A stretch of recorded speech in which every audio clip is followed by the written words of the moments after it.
Abbiamo trascorso un'estate sicuramente molto particolare a causa dell'emergenza globale sanitaria e in questo momento è avvenuto l'accorpamento dei due siti, Velia e Paestum.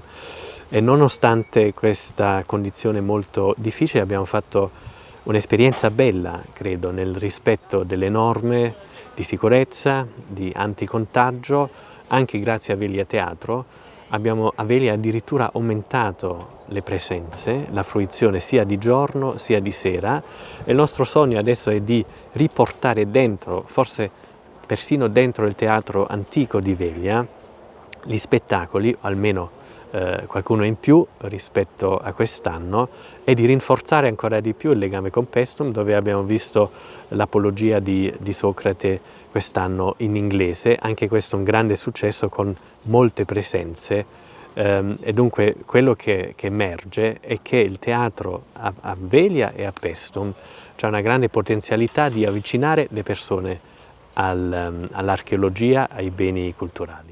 Io ho avuto la fortuna, sono stato sindaco dal 1995 al 2004 e con noi è nata Velia Teatro, grazie anche in quel periodo alla collaborazione dell'allora presidente Alfonso Andria, che oggi è un componente del consiglio di amministrazione del parco archeologico di Paestum Velia. Questa manifestazione stasera mi riempie di gioia perché io vedo, cioè dopo tanto tempo, tante aspirazioni, abbiamo pensato da tanto tempo la possibilità di questa fusione dei due siti, di Paestum e Velia, che potesse dare una maggiore forza alle due realtà, alle due grandi realtà della Magna Grecia. Oggi si è realizzato questo e quindi siamo estremamente contenti. E pensiamo che questa manifestazione di Velia Teatro sia soltanto l'inizio di un prosieguo nel quale avremo delle attività che si svolgeranno sulla meravigliosa acropoli di Velia e qui nel parco archeologico di Paestum. Quindi noi avevamo già lavorato negli anni 2000 ad un progetto integrato, il PIT, il grande attrattore Paestum Velia, che lasciava sognare in questo senso, cioè allora abbiamo steso questo progetto che ha portato dei notevoli flussi finanziari ai due siti archeologici, quindi facendo un progetto integrato dei due siti. Lo spettacolo che vedremo stasera è l'adattamento teatrale in lingua inglese di uno dei più celebri dialoghi platonici, Apologia. È il discorso pronunciato da Socrate, trascinato tra l'altro per la prima volta in tribunale, per la prima volta nella sua vita a 70 anni, il discorso con cui lui tenta di confutare i capi di imputazione e le accuse che gli furono rivolte. Ma qualunque sia l'interpretazione che ciascuno di noi voglia dare a questo celebre processo, rimane il fatto che la figura di Socrate emana il suo fascino perenne, universale. Vedremo in scena Christian Poggioni, interprete e regista dello spettacolo, un attore allievo di Giorgio Strehler del Piccolo Teatro di Milano. Al violoncello Irina Solinas, coautrice delle musiche composte appositamente per questo spettacolo, Requiem for Socrates, coautrice assieme al suo maestro, uno dei nomi più importanti a livello internazionale del violoncello, Giovanni Sollima. Ma prima di essere chiamati a diventare noi tutti i 500 giudici della giuria popolare, e prima di lasciare la parola a Vince Esposito, che farà una presentazione in inglese dello spettacolo, e poi naturalmente a Socrate e ai suoi accusatori, intendo congedarmi da voi con questi versi del grande poeta neogreco Yannis Ritsos. Eppure, chissà, laddove ognuno resiste senza speranza, forse è là che inizia la storia umana, come la chiamiamo, e la bellezza dell'uomo. Buon ascolto e buona visione. It's a pleasure for me to be here tonight and share with you some information about this amazing performance performed by Christian Poggioni in English language. So now I'm going to read some small notes to help you getting in the mood of the play and understanding the meaning of the show.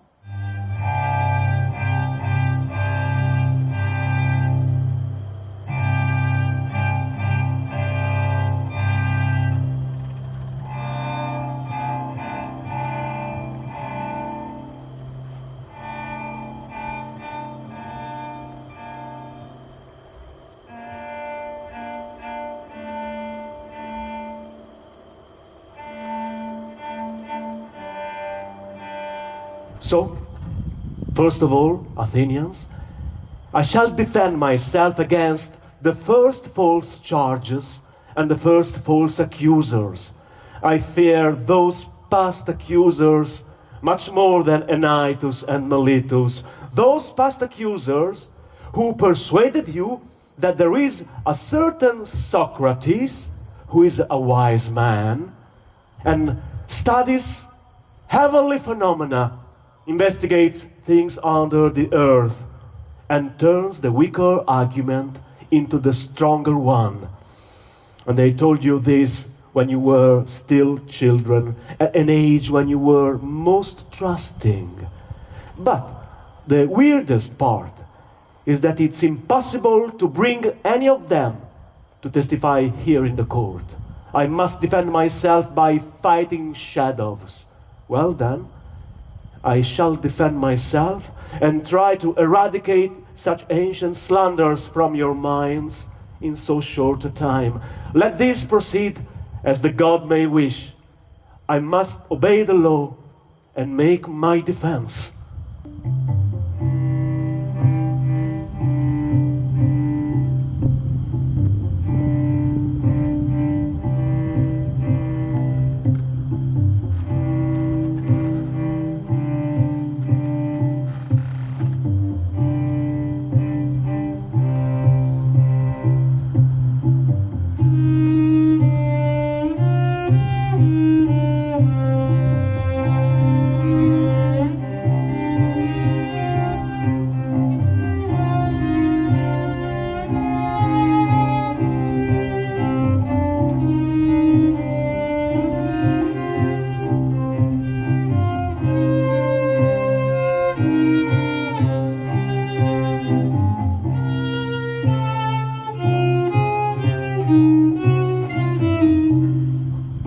Claiming he can walk on the clouds and other silly things.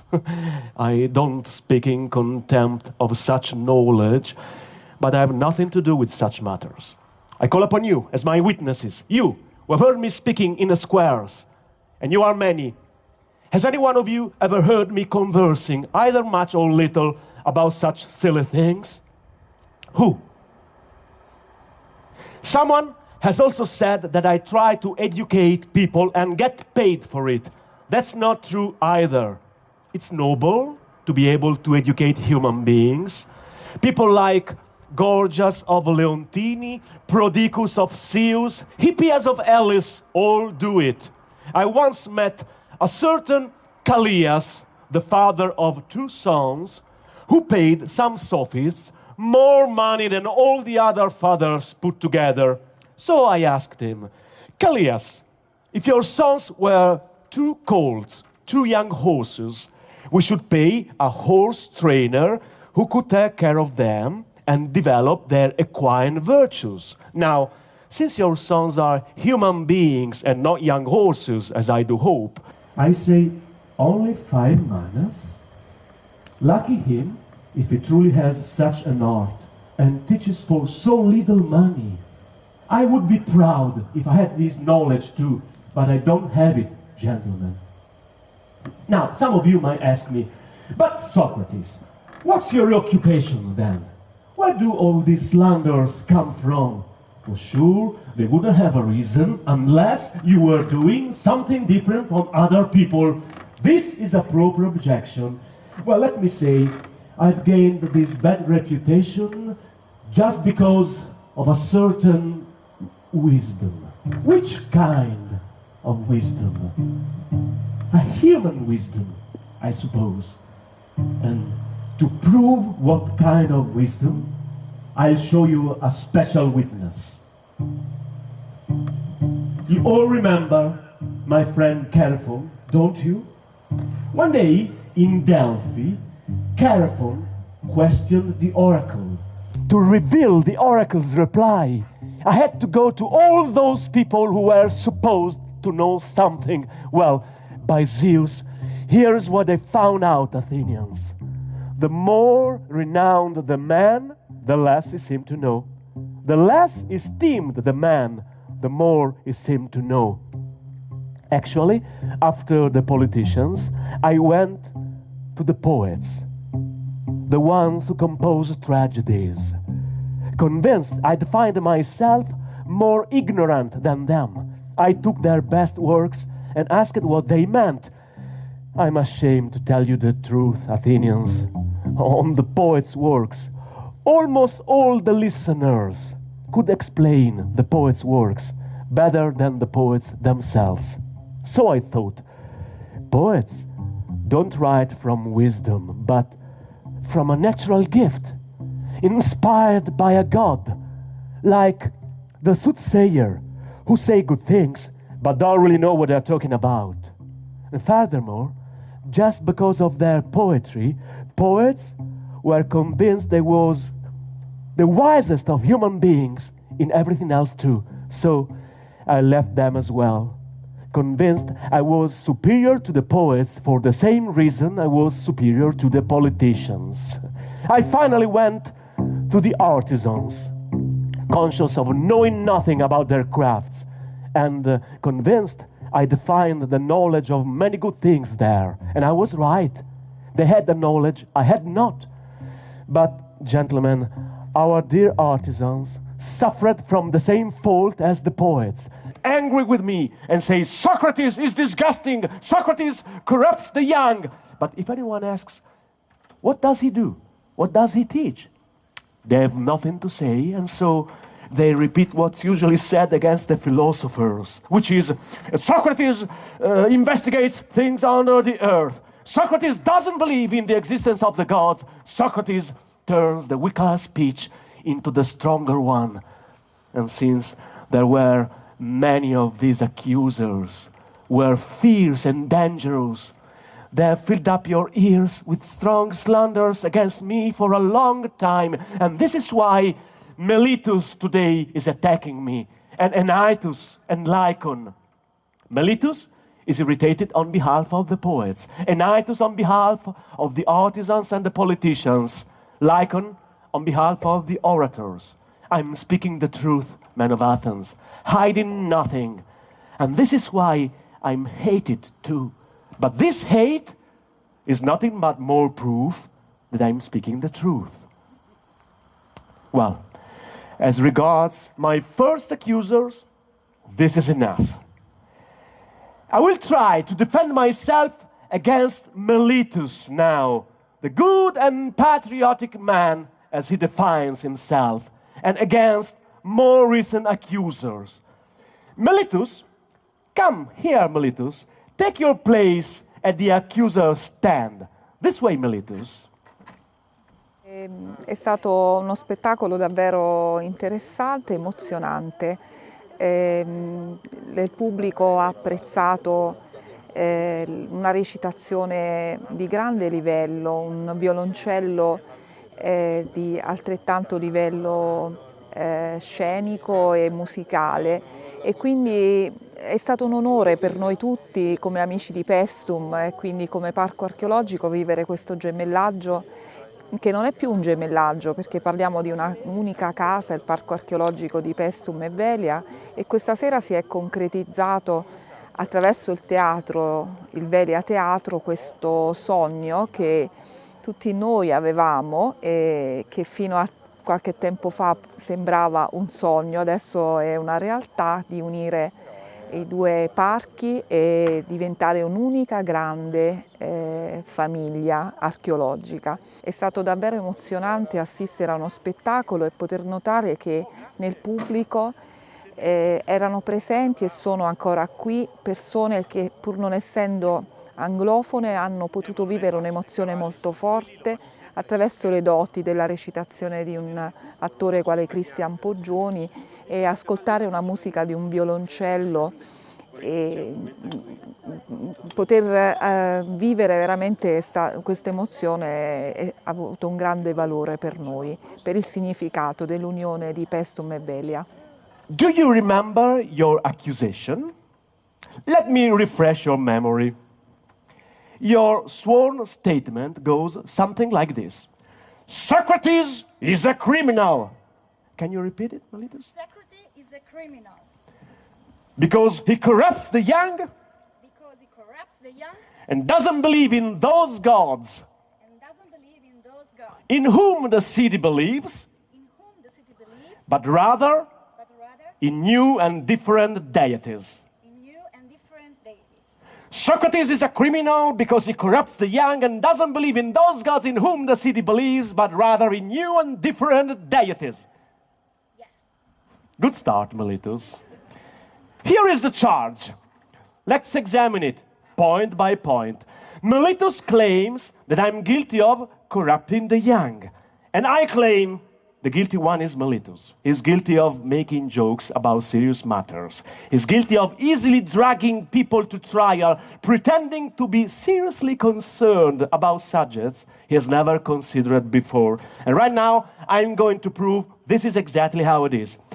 Melitus, my dear Melitus, tell me, don't you consider it of the greatest importance that our young men grow up as best as possible? Of course.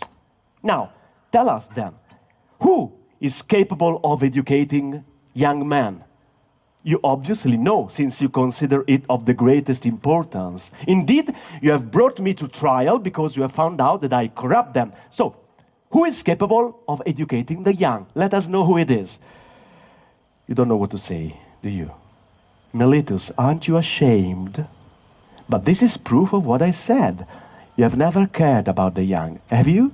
So come on, speak up, my friend. Who is capable of educating our young men? Melitus, could it be the law? The law, a good law?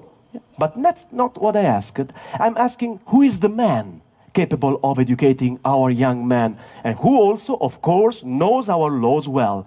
Could that man be a judge? Judges are able to educate young men, aren't they? Yes.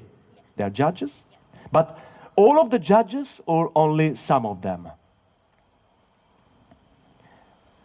I would say all of the judges.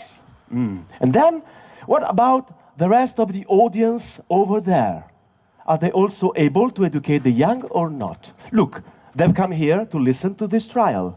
This means they are interested in city affairs, in public life. Therefore, they certainly set a good example for the young, don't they? And the councilmen, are they also a good model for a young or not? Yes. A councilman, yes, sure. But there must be somebody who corrupts the young. Maybe the assembly members do it? No, I would say no. So, apparently, except for me, all Athenians make our young noble and good. It's me alone who corrupts them. Am I not? Yes. What a villain is this Socrates. You did right to bring him into trial. But Melitus, one more thing. Does this also apply to horses? I mean, Are all citizens capable of making horses perform better, and is only one citizen capable of spoiling them? Or, on the contrary, are horse experts few? Whereas most of the citizens, if they try to train horses, will damage them rather than improve them. Isn't this true, Miletus? This is definitely true, whether you admit it or not. And our young would be very lucky if one person alone in Athens, namely Socrates, could corrupt them. You understand, Miletus? Miletus, you have clearly demonstrated that you have never had any concern for our young, and you don't care at all about the topics for which you have brought me to trial. But let's go further, Miletus. Tell me, do you think it's better to live among good or wicked, bad fellow citizens? It isn't difficult. Don't wicked citizens do some harm to people close to them, whereas good citizens benefit them? And is there anybody who wishes to be harmed by other people rather than to gain a benefit? Now, do you accuse me of corrupting the young intentionally or unintentionally? Intentionally. And I certainly don't fear something that could even turn out to be good.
Anything else before virtue?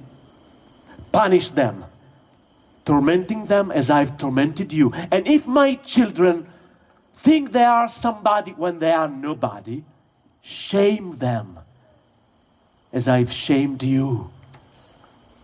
And now, I would like to converse with those who voted for my discharge. Stay with me, friends, a bit longer. The judges are still busy. It still isn't time to go to the place where I'm going to die. I'll tell you a secret. Something miraculous has happened today. follow me.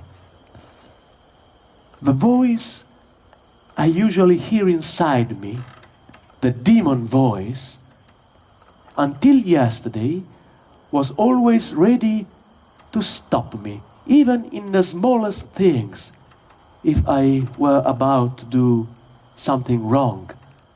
Menelaus, or Agamemnon, or Odysseus, or Sisyphus, or countless others. You'll be spoiled for choice. Wouldn't it be unbelievably lovely to mix and talk and discuss with them? One thing's for sure.